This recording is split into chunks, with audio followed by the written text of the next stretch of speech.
Iniciar la grabación de la clase y empezar a trabajar con esto. Ya, le pido por favor que me, me hable, me hablen chiquillos porque el chat, recuerde que en el Meet no se, no lo puedo ver al tiro, tengo que obviamente salirme de la pantalla principal para la pantalla secundaria, así que para que vayamos haciendo la clase más dinámica como siempre, usted me va preguntando a viva voz nomás. Ya, y si tenemos problemas con el micrófono, mándeme un chat, pero lo bueno ojalá que me mande me hablo. ¿Ya? Chiquillos, como les digo esto, vamos a trabajar con la información de la instalación de Windows, que tiene que ver más que nada, ¿cierto?, con los sistemas operativos modernos, ¿ya? Porque obviamente vamos a ver cómo trabajan los sistemas operativos en base en la función de nuestros computadores, ¿cierto? Y cómo nos van ayudando, ¿cierto? Para poder obviamente hacer que estos computadores funcionen, ya porque obviamente el hardware sin el software no es nada, ya que obviamente el software ayuda a que el hardware funcione, ¿cierto? Y obviamente este pueda tener distintas funcionalidades dentro del equipo, ¿cierto? Ya sea como un PC gamer, sea un PC de escritorio, un PC de música, como lo hemos viendo en otras instancias, en otras sesiones. Y eso hace que más que nada, ¿cierto? Dependiendo de los programas, ¿cierto? Dependiendo del software especializado, este pueda ir funcionando a full.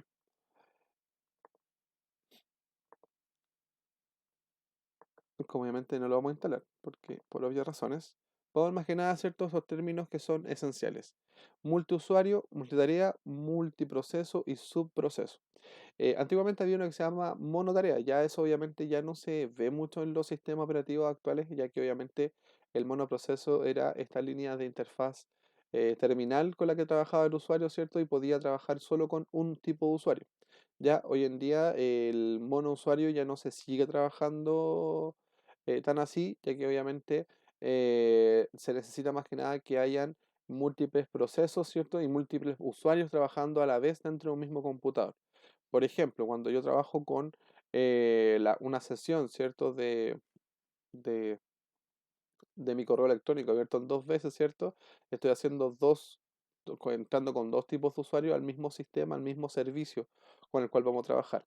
Como dice ahí, multiusuario, ¿cierto? Son dos o más usuarios, tienen cuentas individuales que les permiten trabajar con programas y dispositivos periféricos en forma simultánea. O sea, cuando hablamos del multiusuario, ¿cierto? Hablamos de eh, que estamos trabajando con dos usuarios dentro del mismo ordenador al mismo momento, ¿ya? Pero obviamente los sistemas operativos Windows, que son los caseros, no es tan así, de que obviamente si usted se da cuenta, por ejemplo, y ingresara al PC, a su computador, ¿cierto? Con dos cuentas de usuarios, una va a iniciarse y la otra se va a cancelar, ¿ya? Y eso obviamente lo hace un sistema monousuario, que hace que más que nada un usuario pueda tener su cuenta abierta a la vez. Entonces el multiusuario, ¿qué es lo que hace?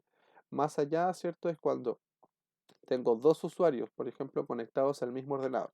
Y esto se ve reflejado, por ejemplo, a los que juegan o ven eh, tareas específicas como el TeamViewer, ¿cierto? Cuando yo me conecto de forma remota a un computador y estamos dos personas conectadas al mismo tiempo. Cuando, por ejemplo, trabajamos con Google Drive, ¿cierto? Con los documentos y hay dos, tres, cuatro personas conectadas, ¿cierto? Modificando un documento, ¿cierto? Un archivo. Eso es multiusuario, ¿cierto? Que está haciendo obviamente eh, permitiendo que muchos usuarios estén conectados a la misma vez. El monousuario, ¿cierto? Que no sale acá, es obviamente el sistema que permite solo que un usuario cumpla las funciones dentro del computador y el otro usuario esté a la espera que uno de los dos usuarios finalice sus tareas específicas. La multitarea, chiquillos, ¿qué viene siendo? Viene siendo, por ejemplo, sus computadores hoy en día, ¿cierto? Que pueden cumplir muchas funciones a la vez. ¿Qué quiere decir esto? Yo, por ejemplo, puedo estar grabando, ¿cierto? En este momento con OBS, puedo estar presentando el PPT y puedo también estar hablándole a usted a través de Google Meet. Estoy haciendo tres funciones dentro de mi computador, ¿cierto? ¿Qué quiere decir esto? Que estoy haciendo una multitarea. Estoy obviamente trabajando con ustedes con muchas aplicaciones dentro de mi computador, ¿cierto? Y eso solamente se ve reflejado con ustedes cuando ustedes, por ejemplo, escucha música, ve un video, juega videojuegos, ¿cierto? O está necesariamente escribiendo algo, ¿cierto? En un documento de Word. A eso habla la multitarea, que yo puedo cumplir muchas funciones al mismo instante. Y eso lo hacen hoy en día todos los sistemas operativos actuales, tanto sea de Linux de Windows o de Mac. Ya no solo es una función de los equipos de Windows. El multiprocesamiento es cuando el sistema operativo ocupa más de un procesador a la vez. ¿Ya qué quiere decir esto, chiquillos? Que obviamente, eh, si nos damos cuenta, nuestro Windows, ¿cierto? Ocupa el procesador que tenemos en nuestro computador y eso obviamente va a hacer que ocupe más que nada, ¿cierto? Una gran cantidad de recursos para administrar estas multitareas con nuestro equipo, ¿cierto? Y por ende, al ocupar una mayor cantidad, ¿cierto? De procesos, ¿cierto? De procesamiento, está ocupando un multiproceso dentro del equipo. Ya entendamos que el multiprocesamiento es cuando el procesador toma esta tarea, ¿cierto? En FIFO, first in, first out, para que estos procesos y estas tareas se vayan cumpliendo, ¿cierto? El multiproceso tiene que ver mucho con la multitarea, porque obviamente mientras mayor cantidad de tareas estemos trabajando, mayor cantidad de procesamiento estamos ocupando en nuestro computador, ¿ya? Y eso obviamente es necesario que el sistema operativo lo pueda aguantar. Si usted alguna vez ha podido trabajar con sistemas operativos como el Windows Starter, ¿cierto? Esos que vienen con los computadores del gobierno o que vienen más que nada en los computadores un poco más económicos, se pueden dar cuenta que ese sistema operativo solo permite monotarea y monoproceso. ¿Qué quiere decir eso? Que cuando yo abro una tarea extra, el programa me arroja un error y me dice que estoy abriendo más de una pestaña a la vez. ¿Ya? Y por ende, cuando abro más de una pestaña, el mismo programa, el mismo sistema operativo me dice que no puedo hacer más tareas, sino que puedo hacer solo una tarea de forma específica, terminar una para empezar la otra. Por eso el starter no es tan usado en computadores que son de alto rendimiento.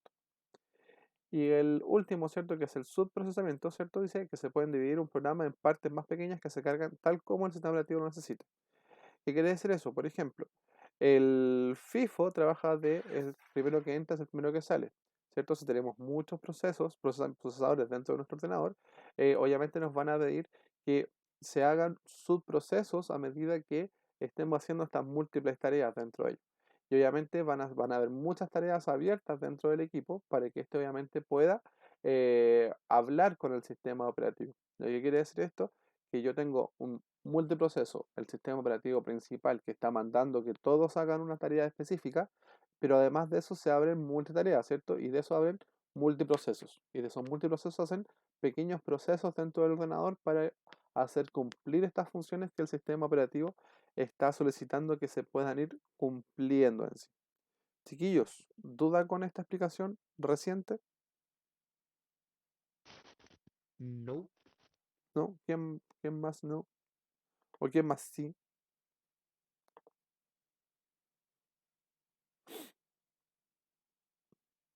O sea, un poco quizás con con el subprocesamiento. Con los subprocesos. Ya, bueno.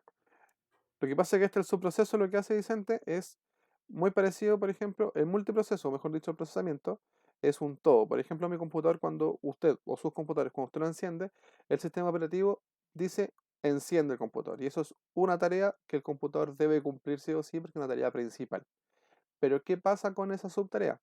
Tiene subprocesos que deben obviamente hacer que el computador inicie. Porque obviamente una cosa es que encienda de forma completa, pero la otra es que obviamente cargue el Windows, que cargue la tarjeta de video, que cargue la tarjeta de audio, que cargue el teclado, que cargue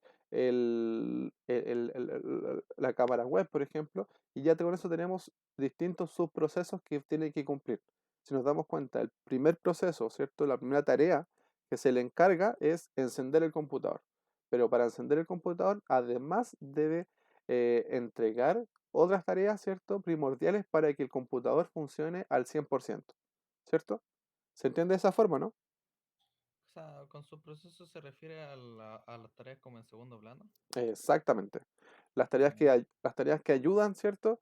Mira, si yo, por ejemplo, coloco, ¿se ve, cierto, esto? sí. Ya. Si te das cuenta, están mis aplicaciones principales, ¿cierto? Que están corriendo en mi computador. Eso ya es multitarea, porque tenemos las aplicaciones, ¿cierto? Que están haciendo que mi computador funcione. Pero acá abajo es lo que tú decías, las tareas en segundos procesos en segundo plano, que son estos subprocesos que ayudan a que las tareas principales puedan obviamente funcionar, ¿cierto? Obviamente la calculadora no ayuda en nada porque la tengo abierta ahí de puro mono.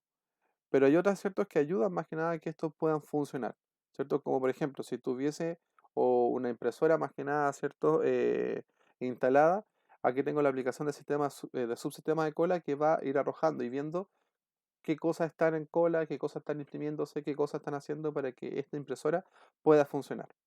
Estos dos que son de mi tarjeta de video, si te das cuenta que están haciendo, están verificando que mi tarjeta de video esté funcionando sí o sí. La de arriba también, aislamiento de gráficos, dispositivos de Android y Windows, ¿cachai? O sea, estas tres hacen que yo pueda estar obviamente hablando con ustedes, ¿cierto? Y pueda obviamente estar hablando a través de el Google Meet. O sea, estos son subprocesos que están haciendo y ayudando más que nada casi un backup a la tarea principal, que es que yo hable por una página, ¿cierto? Una aplicación externa. ¿Se entiende, cierto? Sí, ahí sí. Ya bueno, ¿cachai? Y están todos los subprocesos que son caletas. A veces uno los ve y dice, oye, ¿por qué tengo tantas cosas abiertas? Y claro, al final es porque son tareas específicas que deben sí o sí estar abiertas. Ya aquí están los procesos de Windows, que mira, son 102 procesos, que son solo tareas adicionales que tiene mi sistema, ¿cierto? Para que pueda funcionar. ¿Ya? Como dice ahí, ¿cierto? El sistema operativo arranca en la PC y administra el sistema de archivos. Los sistemas operativos pueden admitir más de un usuario, tarea o CPU, ¿ya? Y también pueden tener más de un sistema operativo, ¿ya? Nunca nos creemos, chiquillos, que un computador solo pueda administrar solo un sistema operativo. Yo puedo tener, por ejemplo, particiones con Windows, con Linux, con Ubuntu, ¿cierto? Y con otras versiones, ya que obviamente según el uso del usuario, ¿cierto? Porque obviamente si yo tengo mi computador principal trabajando con Windows, ¿cierto? Pero necesito también hacer tareas con Linux, puedo tener mi computador, ¿cierto? Con dos sistemas operativos trabajando no a la vez, pero sí obviamente particionados, como si fuesen dos máquinas diferentes. Las funciones básicas, ¿cierto? Es más decirlo. Como dice acá, ¿cierto? En esta foto de abajo nos da acceso primordial al hardware. ¿Por qué el acceso al hardware? Porque ustedes se dan cuenta, el computador en cuanto a a sus funciones, ¿cierto? Sus funciones mecánicas, trabajan en bases trabajan en bases eléctricas, ¿cierto? En bases de impulso eléctrico. Pero quien traduce esa función para que obviamente el computador lo entienda es el sistema operativo, que traduce ese pulso eléctrico en forma binaria para que obviamente yo pueda comprender o pueda visualizar lo que está pasando en mi computador. Para mí sería súper complejo, ¿cierto? Apretar una tecla y que aparezca, ¿cierto? 101010. ¿Qué hace el sistema operativo? La traduce para que yo, usuario, la pueda comprender, ¿cierto? Entonces, ¿qué hace? Yo tengo mi computador que trabaja de forma mecánica y el sistema operativo se encarga de que lo que yo hable lo traduzca al computador y lo que el computador traduzca, ¿cierto? Y va hablando, yo lo pueda entender, ¿ya? Por ejemplo, cuando usted escribe en Word, ¿cierto? Un PPT, yo doy muchas teclas, pero para el computador, ¿cierto? Eso es un código, ¿cierto? Que obviamente lo traduce para que lo entienda nuestro hardware. Lo otro, también administra, ¿cierto?, los controladores de nuestro computador. Por ejemplo, sí, es bueno enseñarlo así, eso no quería mostrar. Si nos damos cuenta, administra, ¿cierto?, todo lo que es el sistema y nosotros podemos ver más que nada que cuando está la interacción entre hardware y controladores, ¿cierto?, el sistema operativo se va a ser el encargado, ¿cierto?, de poder instalar ciertas características o drivers para que obviamente el hardware pueda funcionar. Si el hardware, por ejemplo, no está bien instalado, ¿cierto? O no es reconocido, el equipo mismo, nuestro sistema operativo, nos va a avisar que no está bien instalado o no está instalado o no está reconocido. Por ende, cuando nosotros vemos en esta pantalla de administrador de dispositivos que hay una línea que dice dispositivo desconocido o aparece una flecha un signo de exclamación mostrando en color amarillo, ¿cierto? Que no hay un no hay un sistema conectado. Eso nos va a mostrar, chiquillos, que obviamente el hardware no está siendo compatible con nuestro software y que obviamente el sistema operativo se va a encargar de avisarnos que está obviamente funcionando al 100%. ¿Ya? Eso es súper intuitivo, ¿ya? Porque obviamente, como ustedes pueden darse cuenta, el administrador de dispositivos me muestra todo el hardware que está funcionando al momento, ¿ya? Y obviamente el sistema operativo es encargado de visualizar qué cosa está instalada y qué cosa no está instalada, ¿ya? ¿Se entiende, cierto? Sí. Sí. Si usted se da cuenta, el hardware hace eso. Pues si yo, por ejemplo, tengo instalado instalé recién Windows, por ejemplo, que a muchos nos pasa, y lo estamos instalando en un computador que no tiene los drivers actualizados, puede ser que la tarjeta de video no funcione, puede ser que la tarjeta de Wi-Fi no funcione y por ende, a veces uno se marea así, dice, pero ¿qué estoy haciendo? ¿Por qué? No, no sé qué driver es. Entonces uno va a esta parte que le mostré recién, y el computador, ¿qué es lo que hace? Le muestra, ¿cierto? Toda esta administración y te dice qué tipo de hardware es el que estamos trabajando. También el sistema operativo se encarga de administrar, como dice ahí, los archivos y carpetas y también los discos duros, ya que obviamente yo puedo trabajar y puedo administrar los discos duros dentro de mi sistema operativo, po, que eso uno a veces no lo sabe y a veces piensa que lo hace desde el principio. Y yo desde el mismo sistema operativo puedo decirle que puedo trabajar con ciertas particiones o mejor distintos discos para que éste pueda trabajar. ¿Ya? Y eso obviamente va a hacer que nuestro computador funcione de cierta forma para entregar el almacenamiento ampliado, ¿cierto? Para las funciones de aplicaciones, ¿cierto? Eh, Dispositivos, juegos, lo que queramos instalar en el computador.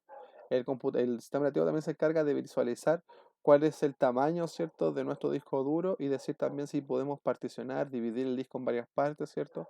O no.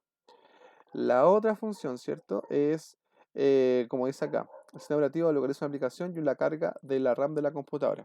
La RAM, ¿qué viene siendo? Es como un poco de comida para cada aplicación, ¿cierto? Hay unas que consumen más RAM que otras, obviamente, pero el que se encarga de administrar esa carga, ¿cierto?, de RAM a las aplicaciones es el sistema operativo, ya que obviamente la RAM por sí sola no puede hacerlo.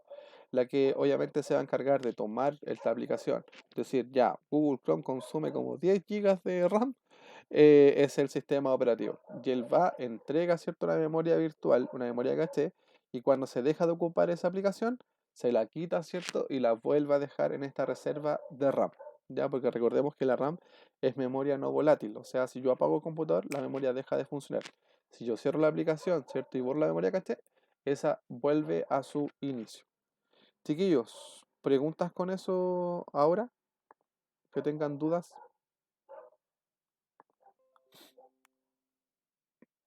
No, Todo, absolutamente todo lo que sale acá va a salir en la prueba, ¿cierto? Exactamente, un mijo. Ya, Yo este PT se los voy a mandar igual, así que no te preocupes. Igual, sí, preocúpese, no me apunte. Y también vaya preguntándome al momento que estemos viendo. Ya, el video también se los voy a mandar porque lo estoy grabando. Sí, sí, estamos grabando. Sí, estamos grabando. Muy lindo OBS. El que hace streaming ocupa OBS, es súper bueno. Si algún día quiere hacer streaming, ocupa OBS. Muy buen programa para streamear y grabar. Ya, no ese. tengo PC, bro. ¿Cómo van a tener PC, No tengo PC, en serio. Aviso en el colegio, ¿no? Sigo, si me lo pasó y está medio muerto. El teclado está malo. ¿En serio? Sí, ¿Cómo te lo pasaron? me lo pasaron así, ¿cómo se llama? Ya pasó un día, Ya. ¿ya? Y al otro me pongo a escribir de la nada y estaban todas las letras cambiadas. Mm. Aprieto la P y me tira un 6. Nada que ver. Ya debe ser la configuración del teclado. Llévelo, mándale un correo a Magdalena para que te lo puedan llevar Sí, al colegio. ya hablé con la profe.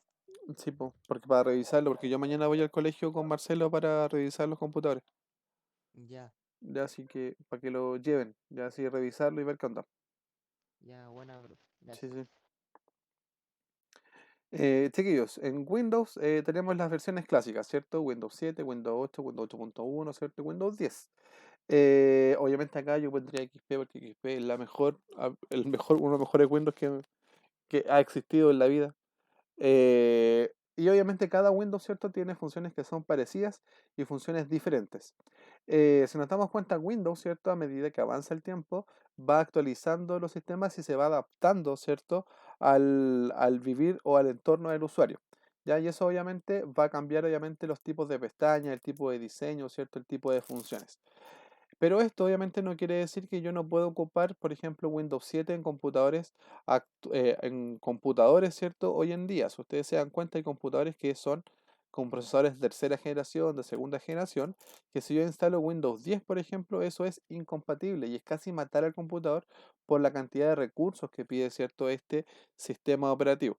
Por ende, hay que obviamente acomodarse al tipo de computador con el cual vamos a trabajar y obviamente ahí hay que instalar, ¿cierto?, el sistema operativo. Porque pasa mucho que uno obviamente por irse a lo más actual, ¿cierto?, a la actualización del sistema, voy a instalar el sistema operativo más nuevo. Obviamente las actualizaciones para Windows, ¿cierto? Hoy en día, 2020, 25 de junio de 2020, el soporte que tiene, ¿cierto? O la compatibilidad que tiene hoy en día es para Windows 7, Windows 8, Windows 8.1 y Windows 10. Ya para esos sistemas operativos tiene compatibilidad, ¿cierto? Páginas web, aplicaciones, ¿cierto? Y otros. Ya, obviamente, si usted se compra un computador que sea mucho más nuevo, no debe instalar Windows 7 porque obviamente estarías no trabajando de forma compatible con el procesador y otros drivers internos. ¿Ya? Obviamente, si es un computador más antiguo, ahí se recomiendo que sea Windows 7. ¿Y en qué ha cambiado cada uno de ellos? ¿Cierto? Su actualización en cuanto a eh, versión en cuanto al diseño, ¿cierto? Y también la cantidad de dispositivos genéricos con los cuales trabaja. Porque, ojo, ¿cuál es la función, cierto, de Windows o cuál es una de las características principales de Windows? Windows, a diferencia de Mac trabaja con un sistema operativo que es hecho a medida para el computador que venden, ¿cierto? Con el sistema operativo. Por ende, todo el hardware está probado en pero el software está probado en ese hardware, ¿cierto? Si yo compro, por ejemplo, un Mac Jaguar, un Mac, cualquier computador Mac, ¿cierto? Yo debo obviamente darme cuenta de que ese computador sí o sí va a funcionar de buena calidad, ¿cierto? Y buena forma porque el sistema operativo está hecho para ese computador. ¿Qué pasa con Windows? Windows a su vez trabaja casi con de forma generalizada con los sistemas de hardware. ¿Ya qué quiere decir esto? Que, que emula, ¿cierto?, la funcionalidad del hardware de los distintos propietarios para que éste corra en el sistema operativo. Muchas veces pasa que las actualizaciones o los parches que se van trabajando son para arreglar, ¿cierto?, esta estos controladores genéricos con los cuales va a ir trabajando el sistema operativo. Así que siempre hay que tener ojo con Windows porque muchas veces las actualizaciones hacen que el sistema mejore algunas características, pero también empeore porque va cambiando, ¿cierto? El controlador genérico con el cual este va o ya fue probado, ¿cierto? Va casi trabajando con nuevas betas el sistema operativo de Windows. Ya por eso a veces a usted a lo mejor le ha pasado que está trabajando con Windows, se actualiza y se queda sin red Wi-Fi. Está trabajando con Windows, se actualiza y queda sin tarjeta de video o de audio. Y eso más que nada es porque se actualiza al nuevo sistema genérico, ¿cierto?, de los controladores y eso obviamente hay que volver al propietario del producto para que nos entregue los controladores más actuales o más desactualizados. ¿Ya? Eso pasa con Windows. Como no es un propietario de hardware, estos trabajan con sistemas emulados para el hardware de sus clientes. ¿Ya? Así que tengamos ojo con eso. Mac trabaja con hardware. Así que por eso sus sistemas operativos son un poquito mejor. El requisito cierto para el software y el hardware, lo que decíamos recién. Hay que ver también cuáles van a ser las funciones y requerimientos cierto de este computador con el cual va a trabajar el cliente. Porque muchas veces nosotros vemos un computador, ¿cierto? Y decimos, ya, instalémosle Windows 10 porque es lo mejor. pero obviamente hay que también ver las necesidades, ¿cierto? Y las capacidades del cliente con el cual estamos trabajando, porque muchas veces el cliente ha estado toda su vida trabajando con Windows 7, ¿cierto? Y su computador es compatible con Windows 7, por ende hay que instalar un sistema operativo que sea recomendado para ese tipo de computador. Ya si el cliente llega con un computador, por ejemplo, con un Ryzen 7, ¿cierto? Con un procesador i7, ¿cierto? De novena generación y nos dice instale Windows 7 a nuestro equipo, nosotros le pegamos un guate, el tiro en su cabeza, porque obviamente eso está mal, porque obviamente ese computador ya es compatible con una versión y una actualización mucho más actual. ¿Ya? Cuando yo hablo obviamente de las generaciones, hablo de las generaciones de los procesadores. ¿Ya? Porque recuerde que cada procesador tiene distintas generaciones y cada generación tiene funciones diferentes, ¿cierto? Y compatibilidades diferentes con el mismo sistema operativo. Por ende, si el cliente tiene un sistema, un computador que es mucho más actual, ¿cierto? Y tiene 1 GB de RAM, por ejemplo, y le quiere instalar Windows 7, es un pecado, porque obviamente no va a correr bien, va a estar desactualizado, ¿cierto? Y no va a tener todas las propiedades de ese procesador al momento. Entonces hay que instalar Windows 10. Y hay que fijarnos más que nada, ¿cierto?, en las características de este sistema operativo para que éste pueda trabajar de forma excelente. También hay que verificarnos, chiquillos, cuáles son las compatibilidades de las aplicaciones que trabaja el cliente, porque muchas veces pasa que cuando una persona está trabajando con sistemas de audio, por ejemplo, hay programas que no son compatibles con el sistema operativo como Windows, ¿cierto? Y hay que buscar otras alternativas. Ya obviamente hay que verificar más que nada y hay que investigar bastante cuáles son los programas, ¿cierto?, compatibles con los cuales el cliente va a trabajar. Hoy en día, Windows, ¿cierto? Windows 10 por lo menos es compatible con la gran mayoría, ¿cierto?, de programas con los cuales se trabaja en la vida, ¿cierto? Obviamente ya no van a encontrar, ¿cierto?, que Windows es incompatible con una gran gama de programas, ¿cierto? Windows es casi el 100% de programas estandarizados para su sistema, incluso los programas que son hechos eh, para los equipos de Google, ¿cierto? Estos Chrome también son compatibles con Google de por sí, de lleno. Chiquillos, pregunta con esto.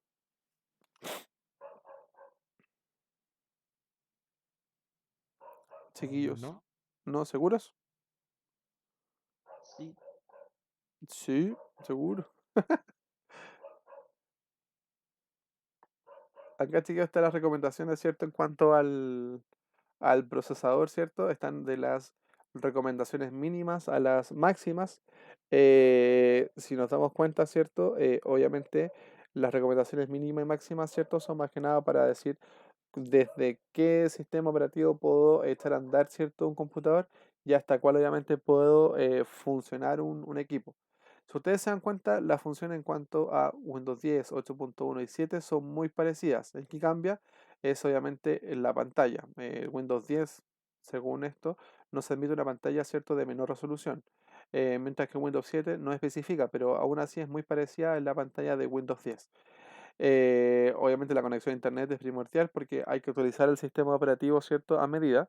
Y obviamente hay que tener súper claro más que nada que la memoria de disco duro debe ser sí o sí de 16 gigas, porque obviamente si tiene menor cantidad, ¿cierto?, en cuanto a almacenamiento, vamos a perder muchas funciones internas, ¿cierto?, de sus programas, ya que obviamente cuando se va actualizando va aumentando esta capacidad de nuestro disco duro. Es como cuando instalamos un juego, ¿cierto?, en la Play 4, nos dice que el juego pesa 1 GB, pero las actualizaciones van haciendo que el juego pese mucho más a medida va avanzando, ¿cierto?, sus actualizaciones o sus partes.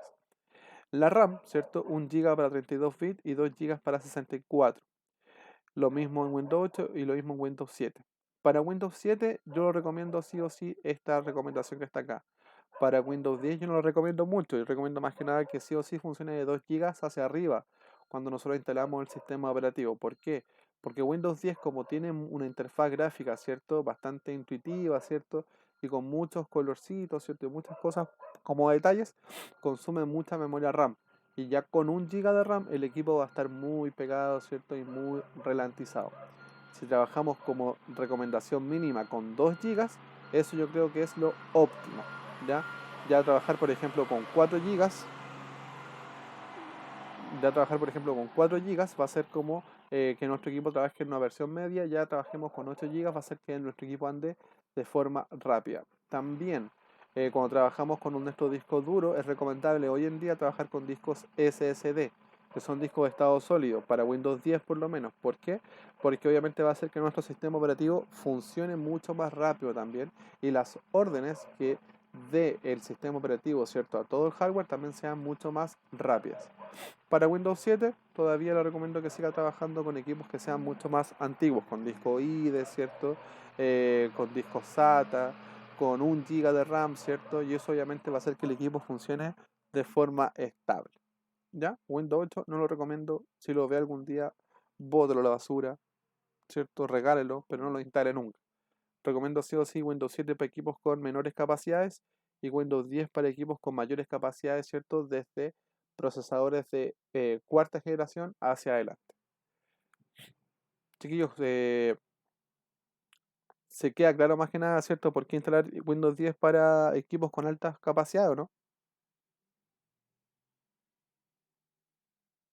Sí, como para tener un mejor funcionamiento, por decirlo así. Exactamente, porque si te das cuenta, si yo instalo Windows 10 con 1 GB, ¿cierto? Pues el equipo va a andar súper lento y obviamente va a quedar casi inutilizable. ¿Sí? Eso igual hay que tener claro, porque si yo, por ejemplo, me pasa mucho, que yo he visto muchos clientes que llegan con Windows, ¿cierto? Con 1 GB de RAM, de Windows 10 con 1 GB de RAM y el equipo anda muy lento y muchos de ellos piensan que son virus. Y eso nada que ver, es porque obviamente tienen muy poca memoria para un equipo, ¿cierto? Que funciona con grandes capacidades. ¿Ya? Y también su sistema operativo está hecho para funcionar con Windows 7, por ejemplo. Le comento, yo tengo uno de mis amigos cercanos que es músico, ¿cierto? Que tiene programas de grabación, ¿cierto? Como Cubase, ¿cierto? Y otras miles de tonteras más. Y yo le armé un computador con un Athlon de 2.8 y 8 gigas de RAM. Le instalé Windows 7. ¿Por qué? Porque obviamente todos sus programas de música le consumen mucha memoria RAM. Y si colocábamos Windows 10, serían ya muchos programas ocupando mucha memoria RAM. Y ya para los procesos, ¿cierto?, de música que trabaja él, ya estaría el equipo mucho más ralentizado. ¿Y por qué Windows 7? Porque los programas que ocupa esta persona son compatibles solo con Windows 7. ¿Ya? A eso iba con lo anterior. Ya por eso hay que ver también cómo el cliente trabaja y cómo nosotros vamos a adaptar, ¿cierto?, este computador con Windows para que este equipo pueda trabajar de forma óptima. Ya, o sea que también hay que verificar cuál es la RAM, cuánto ocupa de proceso, ¿cierto?, cada uno de los programas con los cuales vamos a estar trabajando. Por eso usted se da cuenta cuando tiene muy poca RAM y echa a andar, ¿cierto?, el Windows, el Google Chrome y más encima hace andar otras aplicaciones, el equipo anda muy lento. Es porque obviamente las aplicaciones están consumiendo mayor cantidad de memoria RAM. Sobre todo el Windows 10 que consume, por su interfaz gráfica, consume harto. Ya, acá chequeé una diferencia, ¿cierto?, entre 32 bits, ¿cierto?, y 64 bits, que acá se puede después diferenciar como X32 y X80, no, pero X86 y X64. Eh, ¿Cuál es la gran forma de entender esto?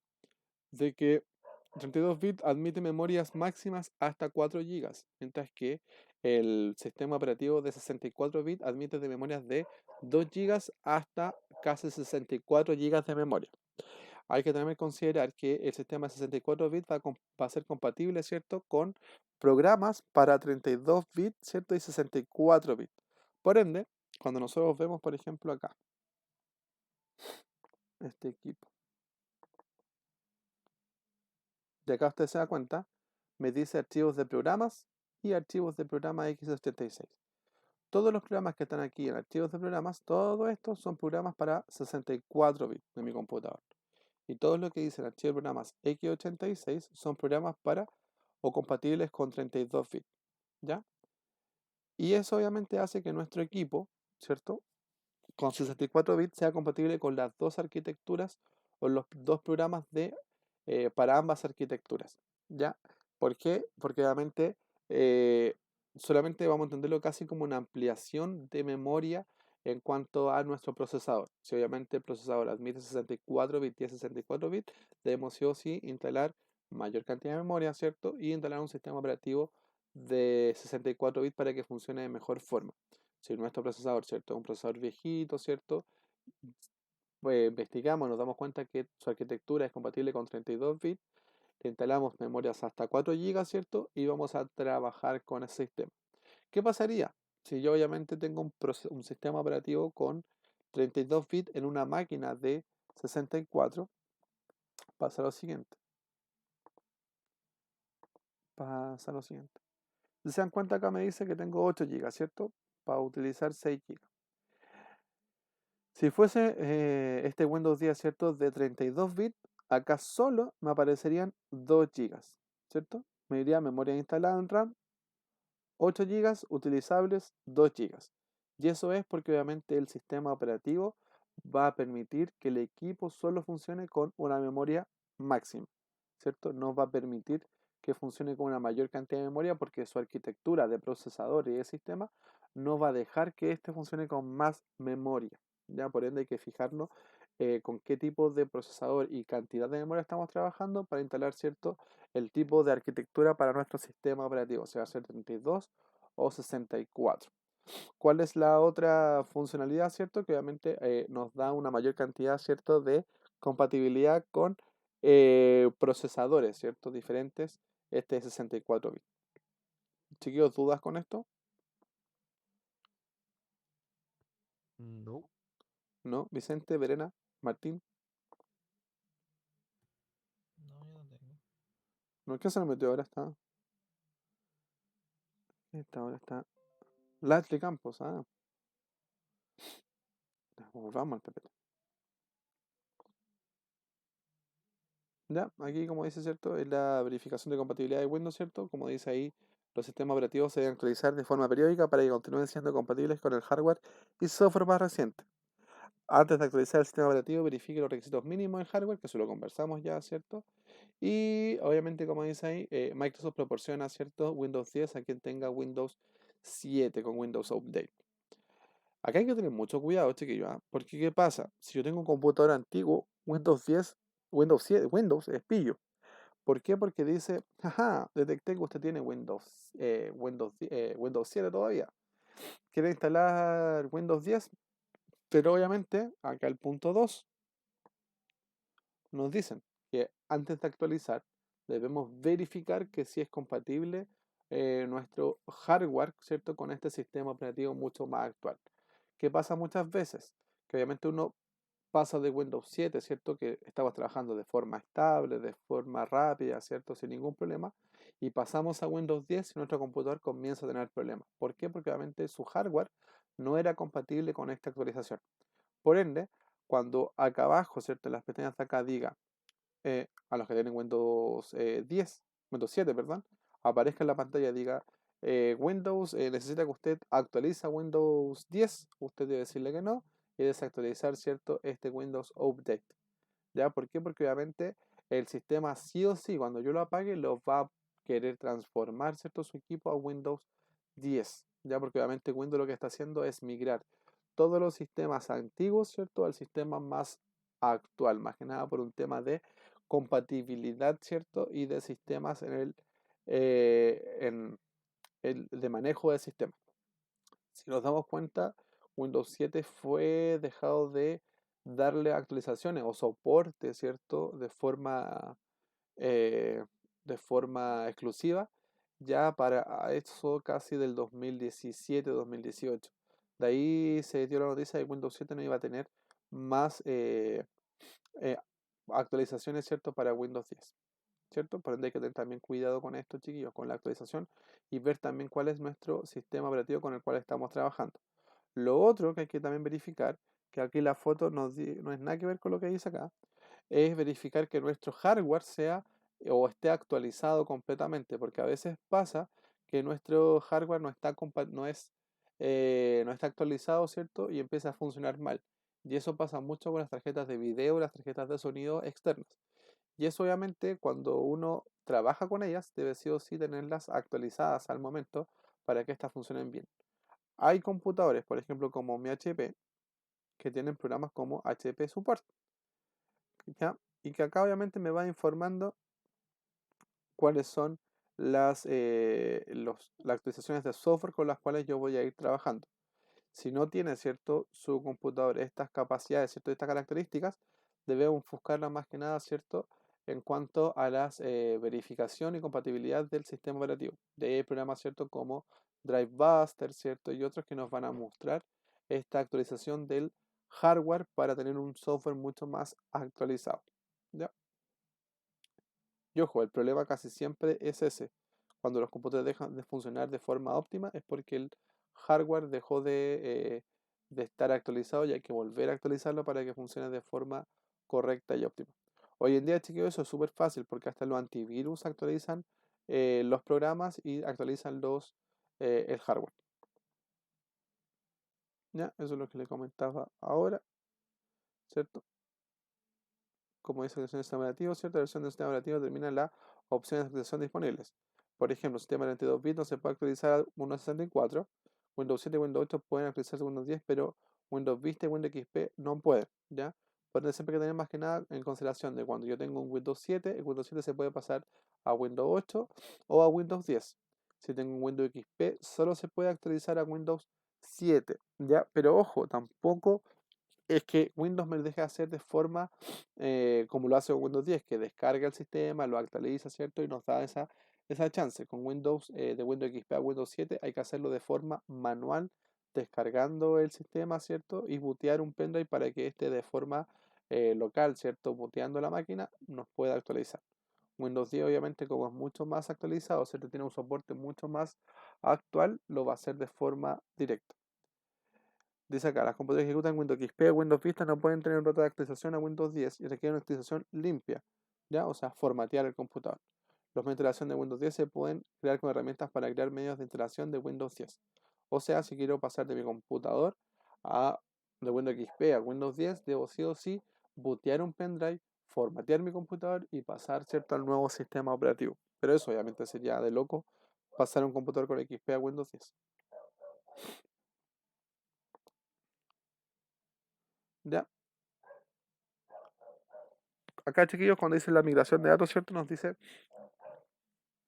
que cuando tenemos, ¿cierto?, nuestro computador, ¿cierto? Hay que hacer un backup. Eso es lo que habla más que nada, ¿cierto?, este sistema. Porque obviamente a veces cuando hacemos un recovery, el recovery debe ser completo o parcial. Y para eso, ¿cierto?, se ocupan algunos programas con el cual nosotros podemos trabajar. Podemos trabajar con el herramienta de migración de estado de usuario, ¿cierto?, de nuestro usuario actual a un usuario, ¿cierto?, diferente, que hoy en día Windows 10 lo hace de forma automática. No sé si alguno ha formateado un PC con Windows 10, chiquillo, alguna vez en la vida. No. Yo no. Ya, Solo con Windows 7. ya. Si te das cuenta, por ejemplo, en Windows 7, tú cuando inicias, ¿cierto? Creáis el usuario y creáis todas las carpetas y después cuando uno hace esta migración de datos, uno copia las carpetas, ¿cierto? Y la pega en el computador. Eso es uno lo que hace en el Windows 7. En el Windows 10, ¿qué es lo que hace? Si se dan cuenta,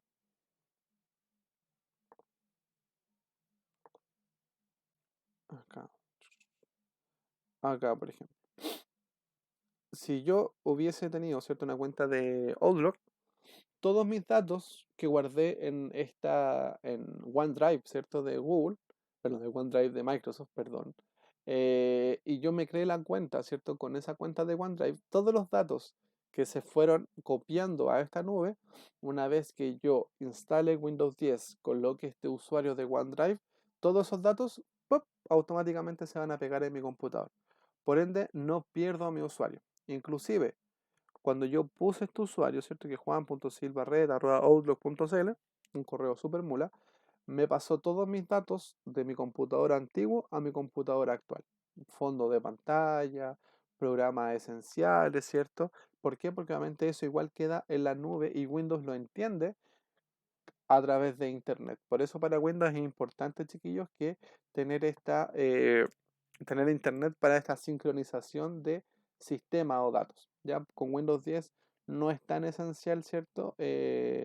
Crear nuevos usuarios, ya que obviamente ya con un usuario antiguo que esté alojado en OneDrive, puedo pasarlo, ¿cierto?, a un computador más nuevo. ¿Ya? Pero obviamente es importante hacer esta migración Y esto es recovery también, porque obviamente si solo confío en la nube obviamente puede borrarse ciertos datos esenciales, pero si hago los recovery puedo pasar cierto los datos para poder trabajar. Acá obviamente nos muestra algunos programas, pero hay muchos programas, ¿cierto? Y yo recomiendo más que ocupar programas, ¿cierto? De transferencia, eh, necesariamente los pasamos a través de carpetas compartidas o lo pasamos a través de pendrive, ¿cierto? De forma física. Porque obviamente para mí eso es mucho más seguro hacer un recovery que ocupar ciertas herramientas, ¿cierto? Con las cuales vamos a trabajar, ¿ya? Porque así igual nos damos cuenta qué herramientas son las cuales vamos a tener dentro de nuestro equipo. Chiquillos, ¿dudas con ello? De esta migración de datos de Windows 10 a Windows 10,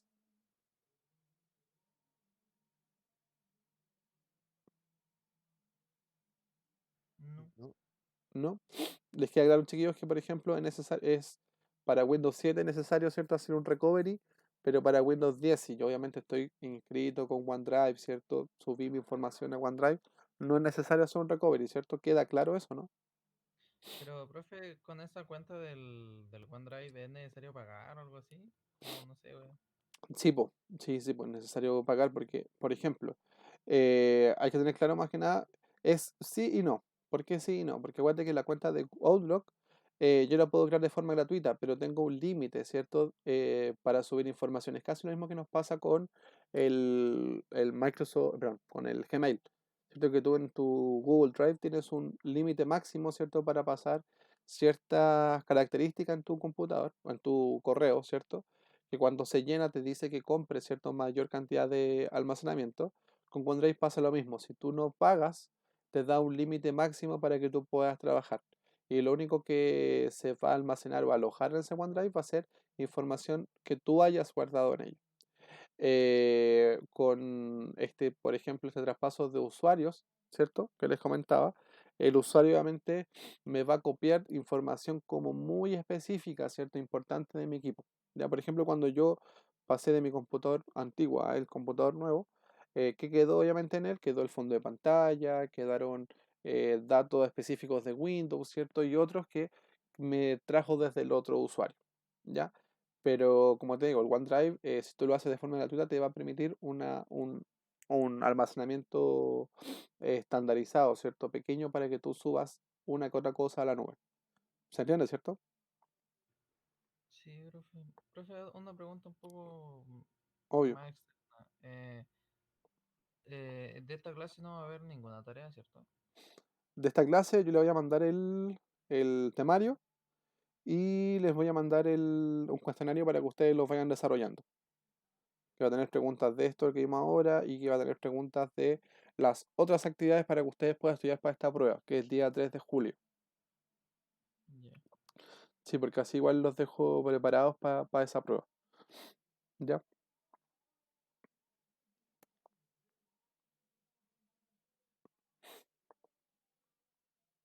Continuamos de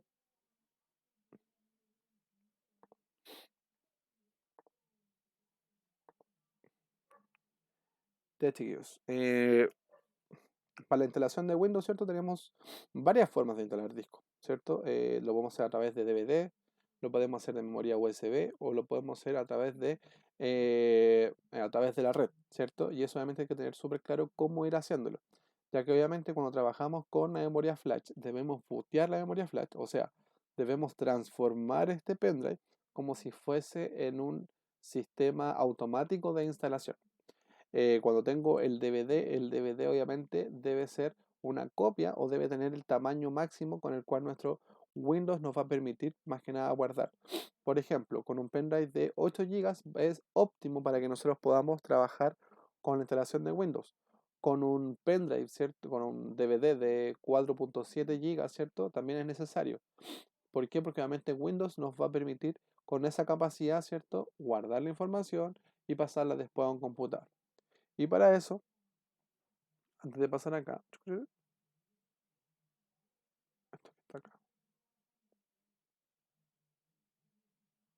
esto que está acá, ¿cierto? Estos chiquillos, yo tengo varias formas de poder instalar Windows. A través de clonación de discos, ¿cierto? A través de métodos como instalación por red, instalación por partición interna en imágenes, ¿cierto?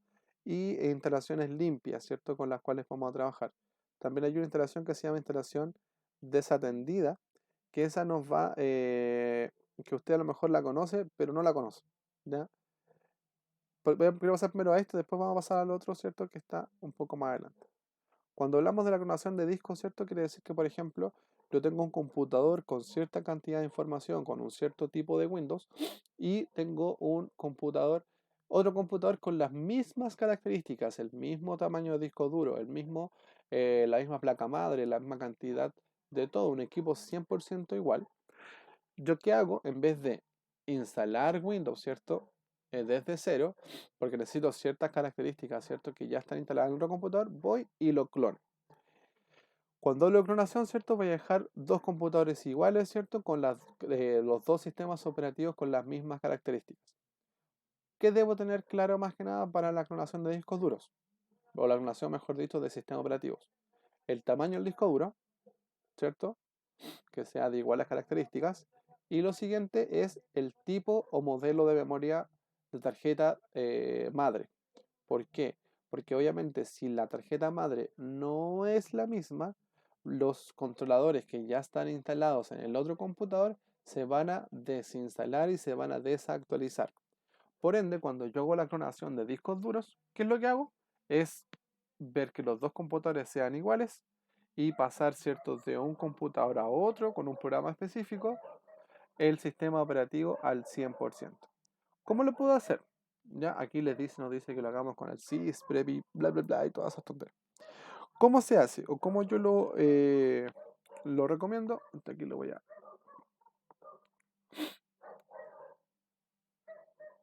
lo hago con dos programas. Uno que se llama Norton Ghost, así, Norton Fantasma. Ahí, me va a entender, ¿cierto? Después vamos a buscar la. Ah, no, vamos así. Ghost.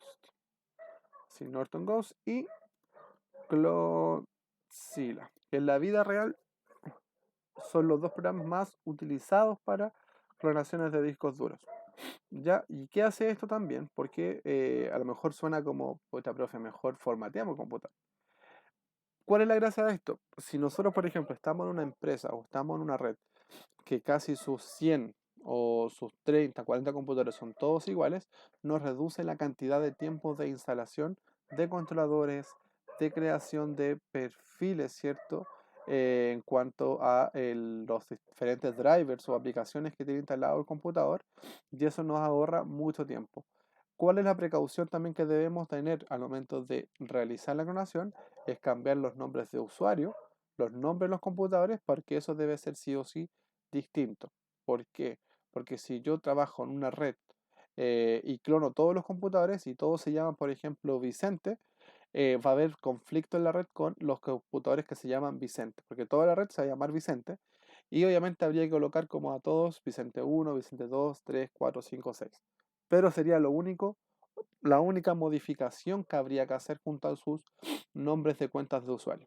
Entonces, ¿qué es el sistema? ¿Cuáles son las precauciones que debemos tener con la clonación de discos duros? Es que tomo un disco duro, ¿cierto? Tomo un computador que es un computador 1, llamémoslo así.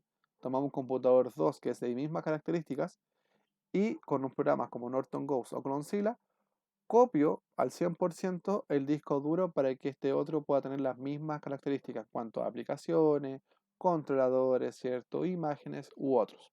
¿Ya? ¿Se entiende, cierto? Sí. Sí. ¿Por qué es necesario, chiquillo, hacer este tipo de clonación cuando tenemos como 100 computadores en la empresa? Para cortar tiempo. ¿Cierto? Acortamos el tiempo mucho. Por ejemplo, yo cuando estaba trabajando como técnico y nos mandaban a hacer instalaciones de sistema operativo, ¿cierto? A un taller con 45 computadores, primero que hacíamos era verificar que todas tuvieran las mismas placas madre. Lo segundo, verificábamos que los discos duros fueran iguales. Y lo que hacía yo, por lo menos, era tomar los discos duros, dejarlos y apilarlos, ¿cierto? A mi lado. Y con un computador iba y los iba clonando. Y eso me demoraba casi 2 horas. ¿Qué hubiera pasado si yo, como lo hacía antes, ¿cierto? Cuando mi jefa antigua era una imbécil, que lo digo ahora, nos mandaba sí o sí a formatear los computadores. nos demorábamos entre periodos de 4 días a 3 días. ¿Por qué? Porque había que instalar todo desde cero en cada uno de los computadores. O sea, imagínense, demorarte 2 horas, ¿cierto? 2 a 3 horas, a demorarte 4 días por los 45 computadores en la sala. O sea, vale un límite de tiempo súper, súper rápido. ¿Ya? Entonces, ¿qué me puede decir cuáles son las recomendaciones principales que hay que tener para la clonación de discos duros? Tendría que ser prácticamente igual la placa madre al otro computador para poder Exactamente, hacer la clonación. exacto. Y el disco duro, ojo, y el disco duro.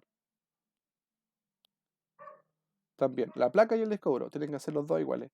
¿Por qué? Porque me pasó una vez que yo, por probar y por jugar, hice la clonación con un disco duro que era de características menores, ¿cierto? De uno que tenía 500 gigas a uno que tenía 80 gigas. No me pregunto dónde estaba trabajando, pero había computadores así. Y el sistema mismo, el Clonzilla, me arrojó error porque obviamente eran dos discos duros diferentes. Pero ¿qué pasó con lo siguiente? Cuando hice la clonación con un disco de 120 gigas a uno de 500 gigas, no me arrojó error. Entonces, ¿cuál es el problema? Es cuando hago la clonación de un disco duro de gran tamaño a uno de menor tamaño, pero no hay problema cuando hago la clonación de un disco de menor tamaño a uno de mayor tamaño. ¿Ya? ¿Se entiende eso, no? Sí. Igual es como un poco lógico. Sí, pues, igual es un poco lógico, pero ojo, a veces uno lo hace para probar también, pues, así para ver si pasa. Ya, porque a veces puede encontrarse con el chanchullo. Nada, pues tampoco le digo así como que, no sé, es estúpido, si no, no sé. No, he hecho cosas más estúpidas, Vicente, no se preocupe. A ver si explota el disco duro. Sí, no, una vez hice así, antes de pasar a la siguiente, me puse a jugar con la memoria RAM para ver cuánto resistían en cuanto a voltaje. Así que sí, he hecho cosas bastante extrañas. La otra, instalación desatendida. ¿Quién de ustedes alguna vez ha visto un Windows Ultimate o el Windows UE? No sé si lo han visto alguna vez. Que viene como con 20 programas, ¿cierto? Y con los últimos programas con los cuales vamos a trabajar. Y lo instalo, ¿cierto? Y viene con el Norton antivirus, viene con el Office y viene con todas esas tonteras. ¿Quién alguna vez de ustedes ha visto eso? Yo no. Ya, si no lo han visto, hay sistemas operativos y hay gente que cuando uno compra de forma pirata e ilegal en la calle, le venden Windows, o vendía Windows, porque no se hace, Windows que tenían con 100 programas en uno. Y eso más que nada es porque era un sistema de Windows con instalación desatendida.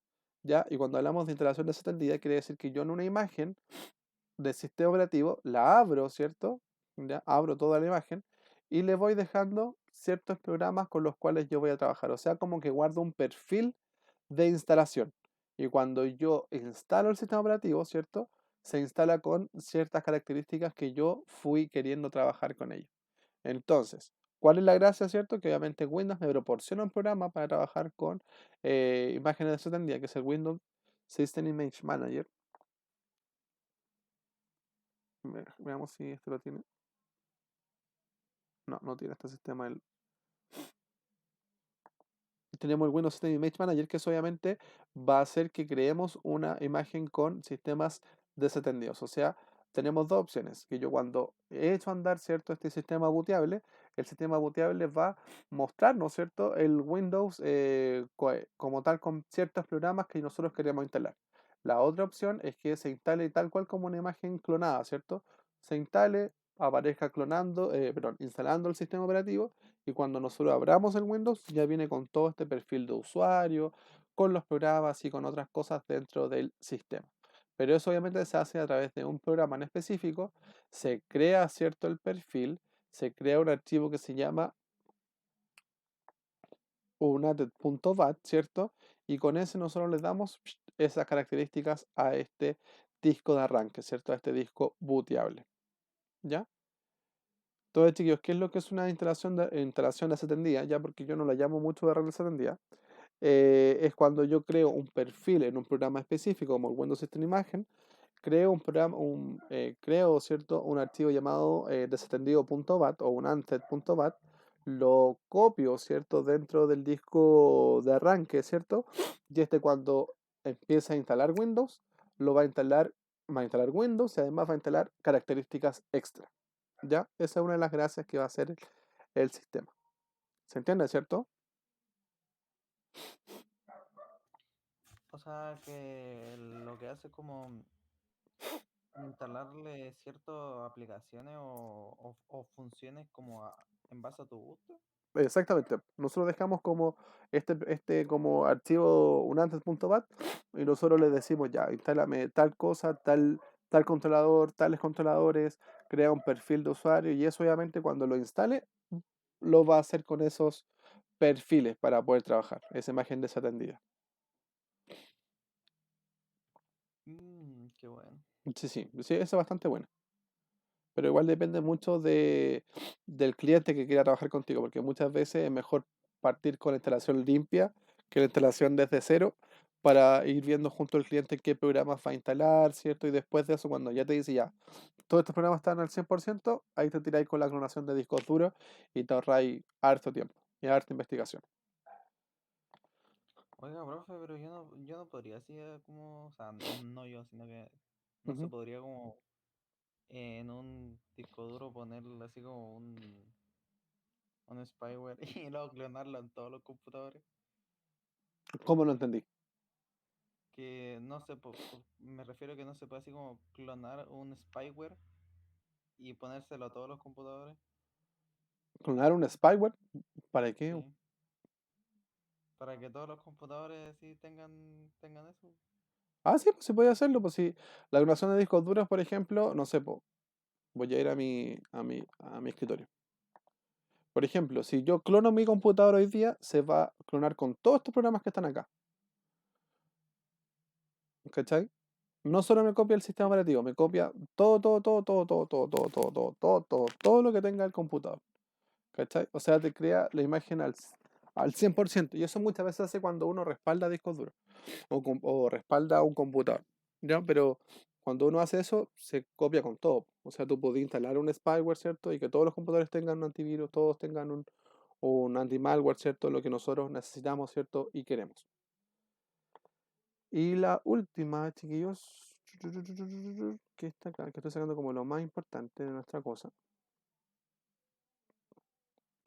es la instalación de red remota, ya que eso se hace con dos programitas. Uno que lo van a ver ustedes en cuarto medio, si seguimos, ¿cierto? En clase, ojalá, esperemos que sí, con Windows Server, y otro con el DRVL, que ese es de Clonsila. Mire, Clonsila, qué inteligente. ¿Y cuál es la gracia? Que yo a través de la tarjeta de red, ¿cierto? Hago una instalación de sistema operativo. ¿Qué quiere decir esto? Que yo, por ejemplo, ya hablamos, ¿cierto? Que tengo una empresa ya de 100 computadores, por ejemplo. Pero obviamente mi tiempo es muy corto para ir uno por uno, pendrive por pendrive, porque no tengo tantos pendrive, ¿cierto? Para estar trabajando. Entonces, ¿qué hago? En un computador servidor, en un computador principal, a través de la red, tiro, ¿cierto? Este sistema operativo para que este vaya, ¿cierto?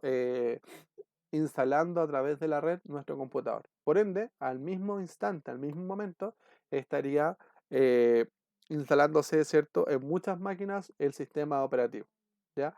A través de una instalación limpia, a través de una instalación desatendida o a través de una clonación de discos duros. Para las tres, yo lo puedo hacer a través de una instalación de red remota, necesitando sí o sí un equipo servidor que me pueda instalar en muchas máquinas, ¿cierto? Al mismo instante el sistema operativo. ¿Se entiende, no, chiquillo?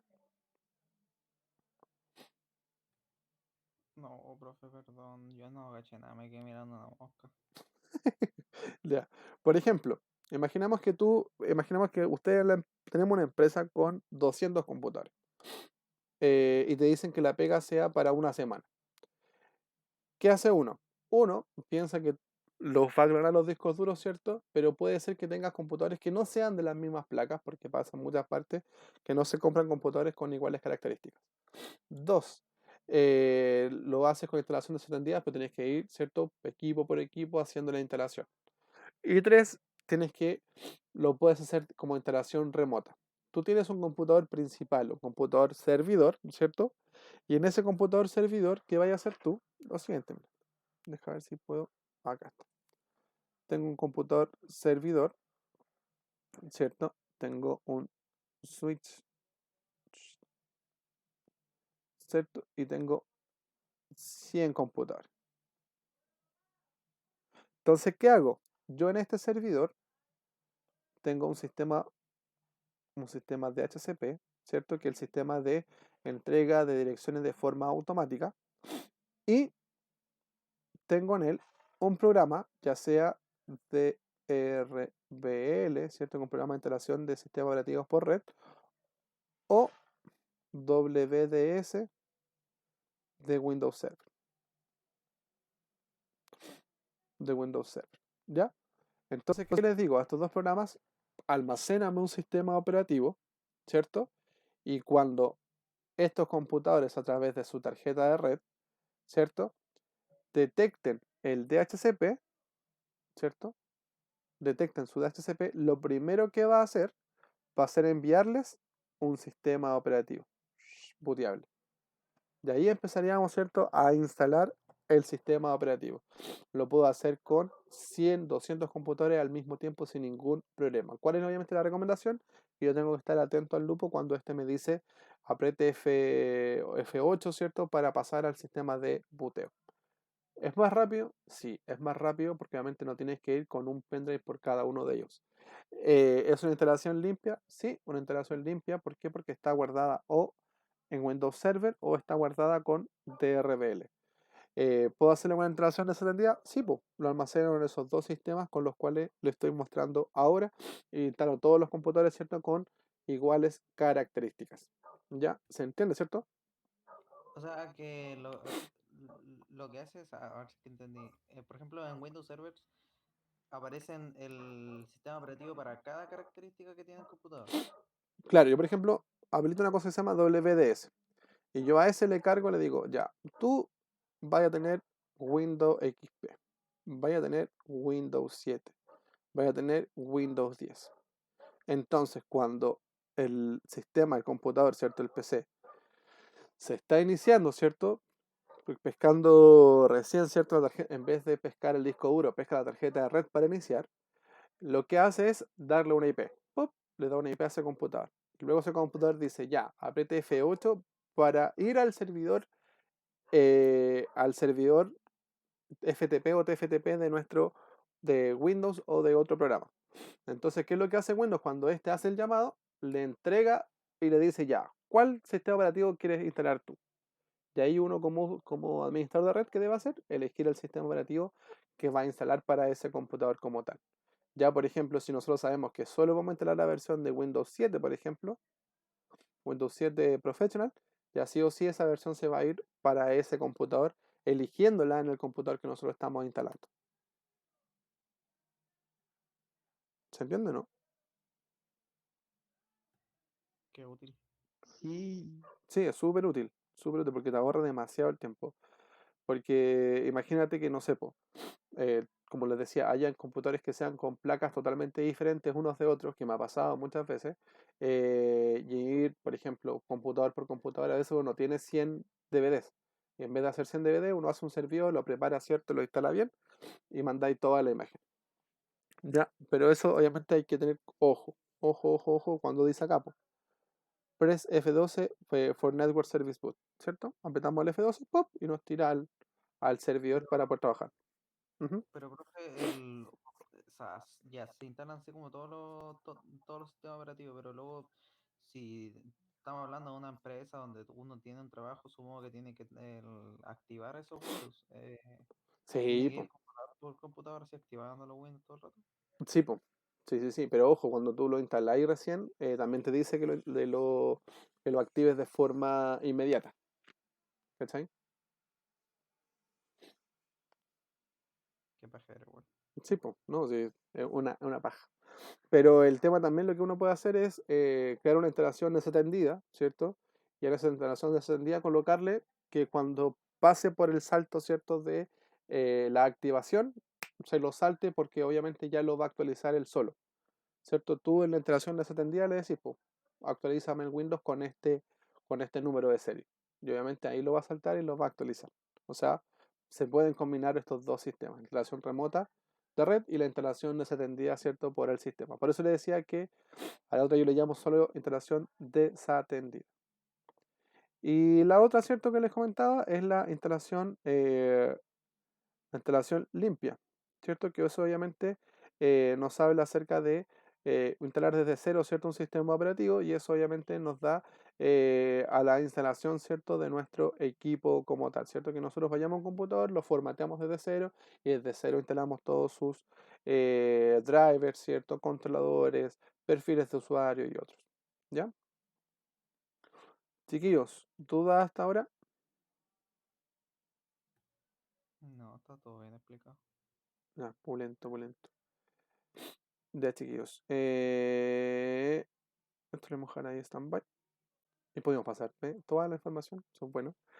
Eh, Como les comentaba, para poder formatear, ¿cierto? Tenemos los tres sistemas, por red, clonación, ¿cierto? Y también tenemos, ¿cierto? Este pendrive booteable o DVD booteable, ¿cierto? Que eso lo creamos a través de distintos programas, ya sea eh, Windows Bootloader, ¿cierto? Lo hacemos a través de Rufus y otros programas, ¿cierto? Con los cuales nos podemos ver enfrentados para bootear un pendrive. Es importante tener claro también cuáles son las secuencias de arranque, chiquillos, porque obviamente aquí va a dar el salto, ¿cierto? Con lo cual nosotros vamos a trabajar. Muchas veces los computadores ingreso, ¿cierto? Con F12, ¿cierto? Con F12, ¿cierto? Con suprimir o con escapes, dependiendo obviamente de nuestro computador con el cual estamos trabajando. ¿Ya? Chiquillos, preguntas que me quieran hacer antes de que cerremos la clase y le mande el videito.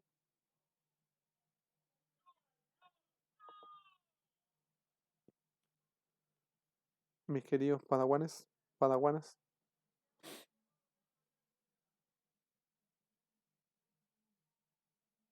¿Cómo, profe? ¿Hay alguna pregunta antes de que cerremos la clase? No, está bien. Chiquillos, como les comentaba, los que se adjuntaron hace poco, el día viernes 3 a las 10 tenemos la prueba de IMBTI. Yo les voy a mandar el temario para que ustedes lo tengan, ¿cierto? Y también les voy a mandar un cuestionario adjunto para que ustedes puedan trabajarlo. Yo les voy a mandar el cuestionario, yo creo, como a eso de las 2 de la tarde, ¿cierto? Para que lo puedan ir revisando y lo puedan ver. La prueba, ¿cierto? Como les comentaba, regla básica es, yo voy a estar conectado junto a ustedes de forma online y una vez que usted finalice la prueba, ¿cierto? Me avisa, ¿cierto? Me la manda y yo la voy a revisar y le voy a mandar, ¿cierto? Su evaluación. Ya que esto va a ser a través de Google Forms y eso se puede obviamente revisar de forma automática e inmediata. La prueba, ¿cierto?, equivale a un 50% de su nota final y también el 50% de todos los trabajos pendientes o los trabajos de clases equivalen al otro 50% que obviamente al juntarla, ¿cierto?, nos da este 100% como nota final de unidad. ¿Ya? Chiquillos, como no tenemos ninguna otra duda, espero, me despido, esperando que estén súper bien. A los que están, dígame Vicente. Perdón por interrumpirlo, pero No, cuando termine puede hacer como un comunicado así como diciendo que el viernes o no sé cuándo va a ser la prueba. y así como para enviarlo al grupo para los que no pudieran asistir. ya, yo voy a mandar un temario a través del Classroom y del correo, ya, o sea, voy a tomar las dos instancias, o sea, el correo del colegio, ya, yo les voy a colocar el temario, va a ser algo así parecido, mira, para que lo vea Vicente, que es el de los chicos de OFT, ya, ese es para los chicos de OFT, ¿se ve, cierto? Ah, perfecto. Y yo acá le mando, ¿cierto?, la fecha de evaluación y lo mismo que les comenté ahora, ¿cierto?, de que el 50% equivale a una nota y el 50% equivale a la otra nota como tal, ¿ya? Así que esto se lo mando por el Classroom y se los mando por el correo. Pero obviamente igual usted, Vicente y el Ashley, avísele a su compañero, ¿cierto?, y de que hay esta prueba, ¿cierto?, en tal fecha, Ok, perfecto. ¿ya? Y Profe, dígame, usted Ashley. grabó esta clase, ¿cierto? Obviamente que yes, pero yo grabo todo lo que hago. Oye, es que me quedé dormida. Venía esperando que fuera las 10:30. No, es comprensible, Alchi. Sí, yo estoy despierto de las 8 porque tuve reunión muy temprano. Muy temprano. Ya, profe. Sí. Ya, chiquillos. Los dejo, estudien, les voy mandando la información. Así que esperando que les vaya súper bien. Ya, así que chiquillos, me despido. Que les vaya perfecto. 10-4, Chao, profe. profe. No, hija, no. Gracias. Nada, Ashley, nos vemos. Chao, profe. Chao, Brena, que estés bien. Chao, Vicente. Chao, Martín. Chao, profe.